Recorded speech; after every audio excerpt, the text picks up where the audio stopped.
Hello everyone, today I am going to share how we spent 7 unforgettable days in UAE. We'll visit thrilling attractions, enjoy breathtaking nature, savor delicious food and admire historic architecture. In this video I'll not only share our experiences but also provide details about our roads and expenses. Enjoy watching! Why the Emirates and why do people keep coming back here?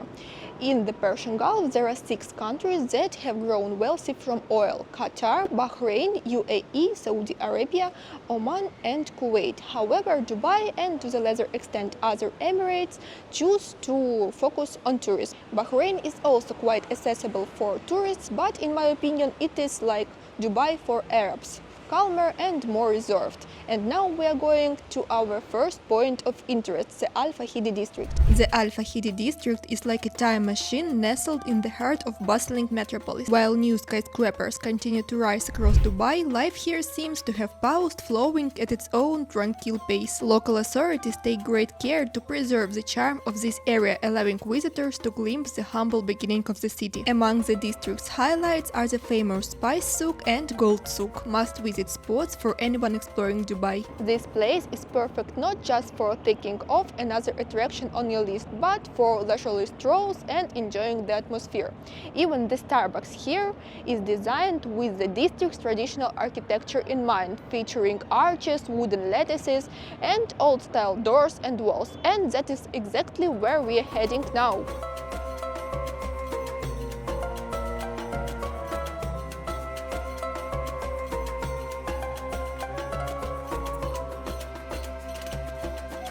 A part of its architecture design, the Starbucks doesn't offer anything out of the ordinary. The drink menu is standard and the merchandise, like mugs, is priced the same as in any other locations, from 40 to 60 dirhams. However, you can grab here your favorite drink and continue exploring the area.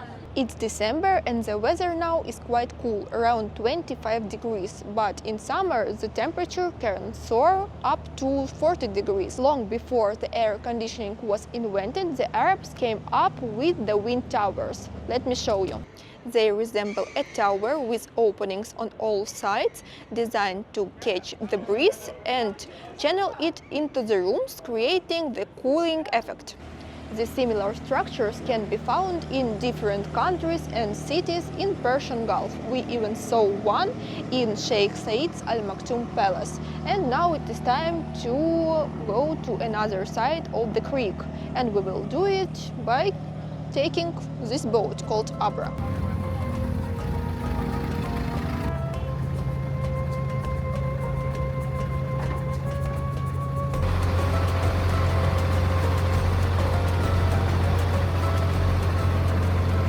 It was quite a short trip, about 5 minutes, and cost 1 dirham. I think such little experiences like this really enhance the overall impression of the area.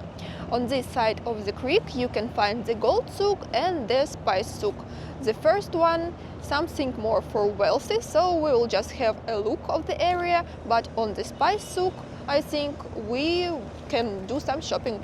Gold in Arab culture is not just a means of accumulating wealth, but also a symbol of prestige. It's often given as a wedding gift included in dowries, and you'll see golden jewelry on almost every local woman. So it's no surprise that Dubai is home to one of the largest gold markets in the world. Here you can not only find competitive prices on jewelry, but also shop with confidence, knowing your purchase is safe and secure. The current price per gram of gold starts at 246 dirhams. Let me know in the comments if you think that expensive. Now it's time for us to head to the spice souq for some shopping. Cumin, Coffee. lemon, curry. Curry. Oh, like in Curry in the saffron, in the mix.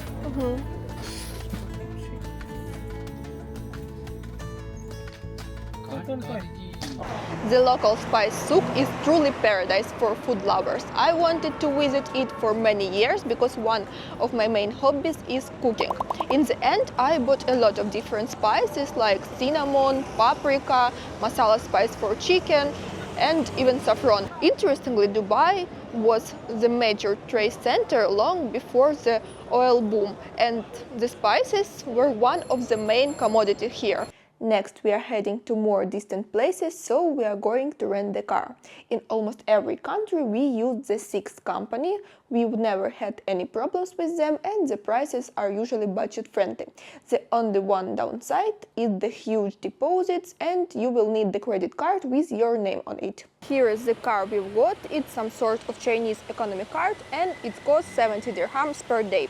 We didn't take any additional insurance, and they didn't push any on us either. The only thing, a couple of days after we return the car, we will receive the bill for souq. This is the local toll road system, and you'll definitely end up using it while traveling around Emirates. The deposit for this car was 3,000 dirhams, and they will release it when the car is returned. So, let's head to Dubai Miracle Park. Dubai Miracle Garden is one of the largest flower gardens in the world, opened in 2013. It's an outdoor garden, so due to the weather conditions, it's only open from November to April. A ticket costs 77 dirhams and it takes about 30 minutes to get here. The park has several installations surrounded by beautiful alleys and arches with flowers. Now, for example, we are near the water mill. Just check this out. Let's walk and discover what other installations have to offer. This is one of the most exciting installations in this park. The huge airplane A380. I can't imagine how many flowers they need to build this structure and how many people they need to maintain it. It is even in the World Guinness Record. In my opinion, this park worth visiting. I have never seen so many flowers in one place. I think if you are not a big fan of plants, 2 hours is more than enough to see everything you need.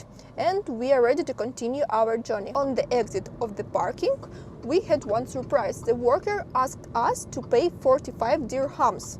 We were quite disappointed because we saw that the majority of cars exited without any payment, so we asked why we need to pay such a big amount for parking. And they explained that after visiting the park, in the exit we need to go to the special desk, show our park ticket and our car plate, and then the parking will be free for us because they will validate us. We didn't know about it, so we didn't do it and had such surprise. But it is our experience, so be careful if you want to visit this park by car. Even though we didn't go up to the Burj Khalifa this time, it's always a pleasure to watch the fountain show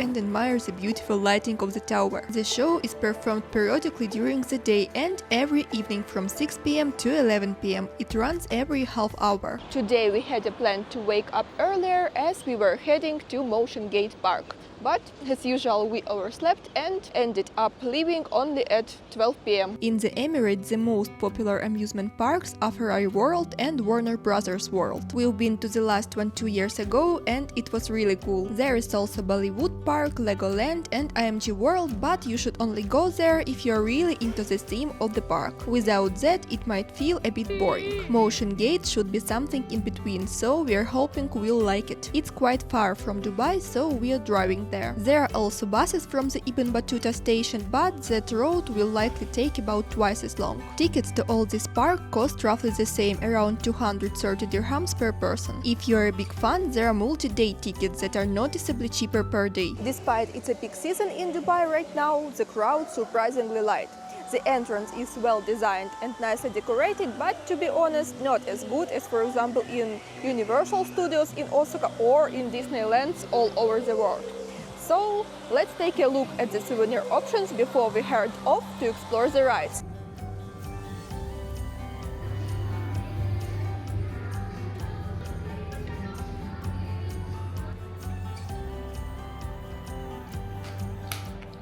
As we make our way to the first rides, let me quickly introduce the park.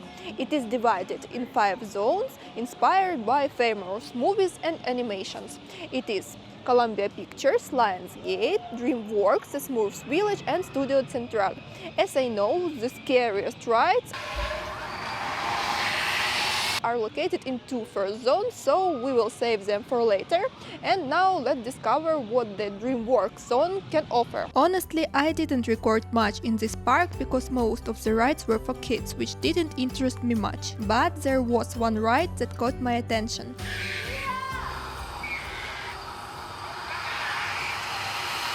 finally I tried this ride. I was very scary about it because it looks so dangerous. However, when I go there, when I go up, I feel that I am in safe because I was fixed and I just admire all the beautiful views around. And I really recommend it because it is not as scary as it looks. Today we are going to make a day trip to Abu Dhabi in order to visit Louvre and see the beautiful Sheikh Zayed Mosque. On our way we stopped in the rest area, and I think it is the separate destination because it is made in such an interesting, maybe Texas American style. When you drive in, you can find different corners with food. Most of all, of course, it is fast food like hot dogs, burgers, chicken wings, but they also have drinks, different drinks like smoothie and coffee. For example, we grab some drinks from Starbucks. And then you can sit here, rest, eat something and drink something, or you can eat your food on the way to Abu Dhabi. The drive from Dubai to Louvre takes about 2 hours by car and tickets cost 53 dirhams. What's fascinating is that the construction of the museum cost around $1 billion with more than a half of this amount spent on the right to use the Louvre brand for 30 years. Its dome weighed 7,500 tons, about the same as the Eiffel Tower. The dome's primary purpose is to create a rain of light inspired by the traditional Arabic wooden latticework known as Mashrabiya, which I showed in more detail earlier in the video at Starbucks. Finally, we reached the Louvre, and here is the huge parking with sun protectors. So, as I mentioned before, all the infrastructure in UAE is made for cars. Remembering the situation with the parking in Dubai Miracle Gardens, where we paid quite a big amount for it, we asked in advance if it's paid, and the answer is no. So you can park your car and go to explore the exposition. Louvre Abu Dhabi, like the original Louvre, organizes its collection by themes rather than eras or regions, exploring human civilization, religion, trade and globalization. The museum also features adaptive exhibits such as tactile replicas and audio guides, making art accessible for blind visitors. All in all, the museum left calm impression. It is much smaller comparing with the original Louvre in Paris, and I think you need around 3 hours to leisurely explore all the permanent exposition.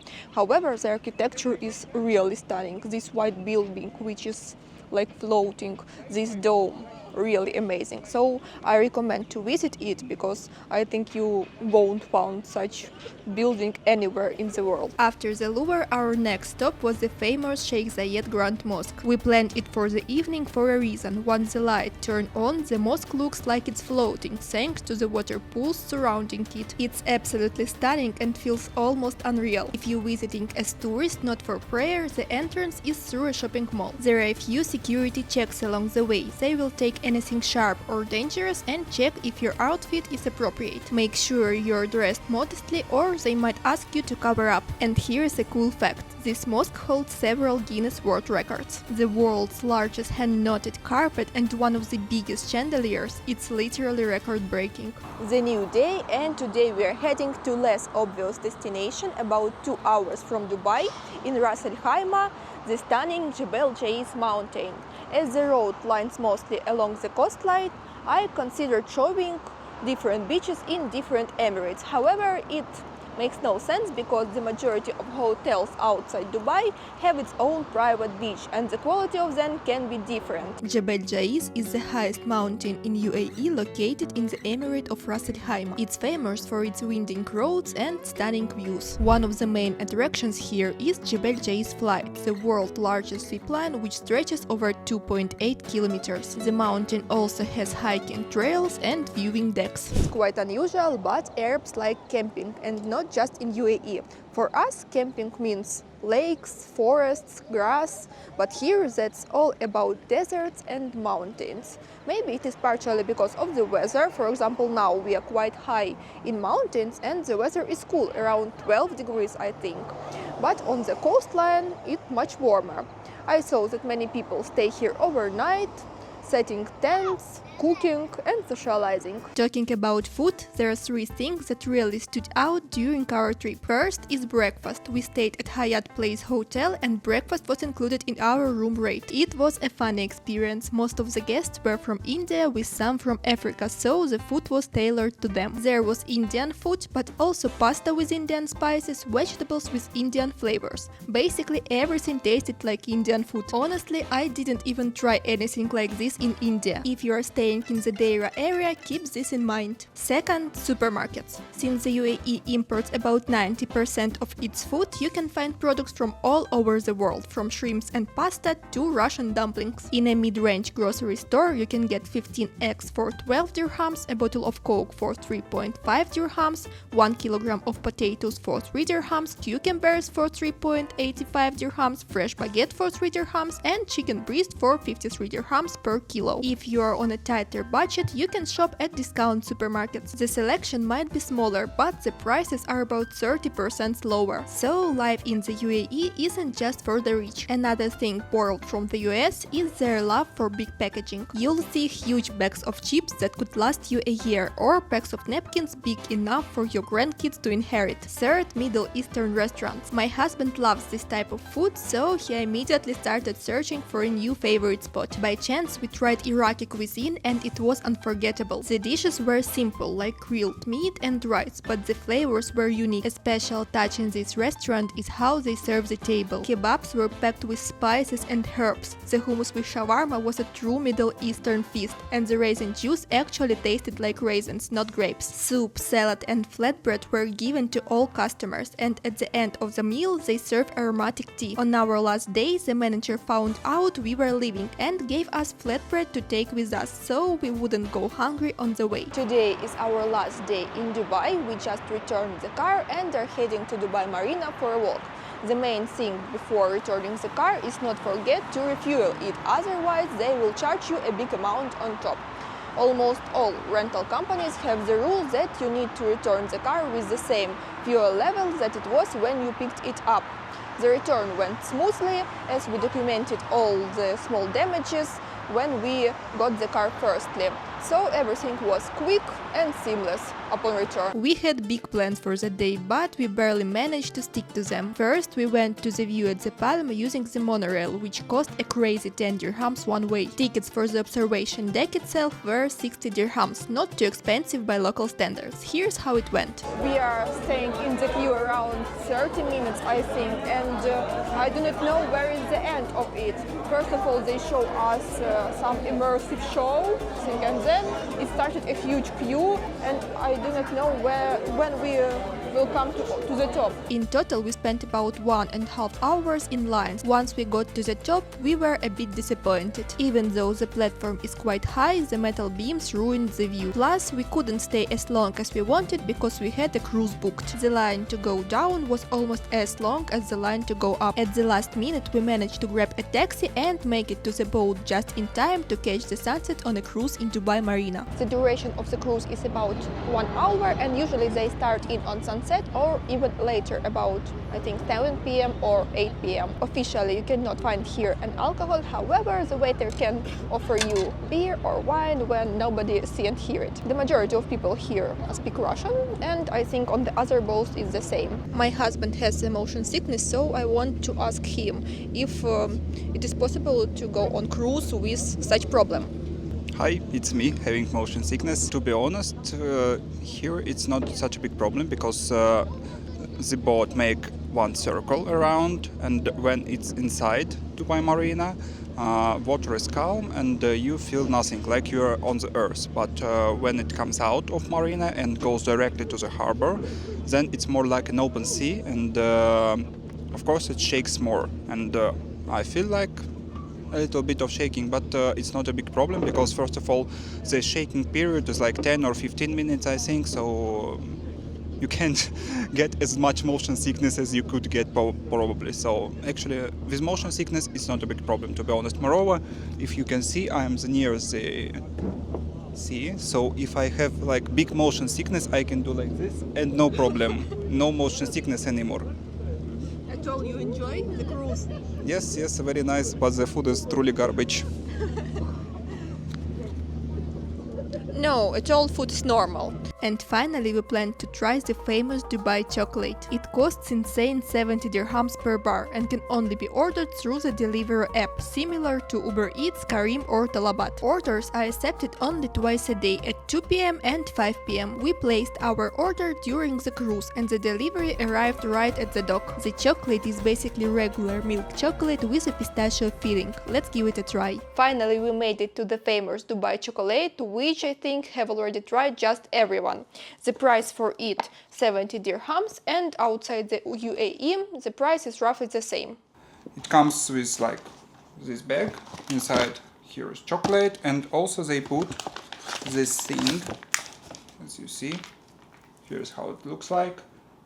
This is like frozen water, which is ice actually, and it makes chocolate cold because on the package it's written that you need to consume this within 3 days after purchase, and it always has to be in ice. So let's try it.